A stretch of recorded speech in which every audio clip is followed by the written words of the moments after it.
hear you. God is always speaking, right? But sometimes hearing Him requires deep, intent listening and waiting. To give you a short story, Prophet Habakkuk.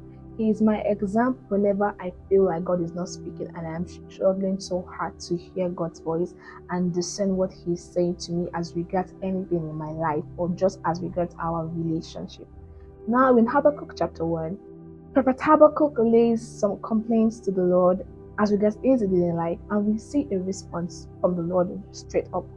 Then, after God responds, Habakkuk goes ahead to lay more complaints and give more questions, but God doesn't respond immediately. This is the very profound thing I found in Habakkuk is that after he didn't get a response from God, he didn't just leave, he didn't quit, he didn't say, okay, move on. He didn't take up the victim mentality, rather. Instead, he said, I will stand on my watchtower and I will wait to see what the Lord will say. Now, to give you a bit of history too, in ancient times, watchmen stood on watchtowers and guarded their cities.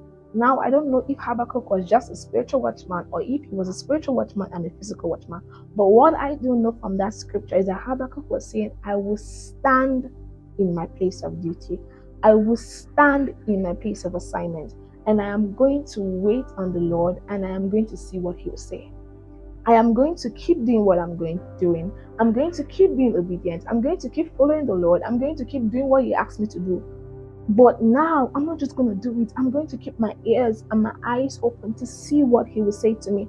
Habakkuk knew that God is always speaking. Habakkuk knew that God had something to say, and that God did not speak on Monday doesn't mean He will speak on Tuesday, and that He didn't speak on Tuesday doesn't mean He will speak on Wednesday.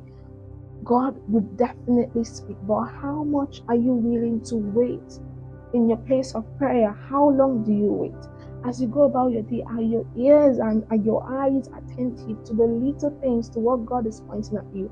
This is a charge to you that God is always speaking to you, His child. And you need to learn to be like Habakkuk. Stand up on your watchtower and wait. Wait on the Lord. Keep seeking Him. Keep going back. Keep asking. Keep laying it all out. And most importantly, keep listening. Keep listening.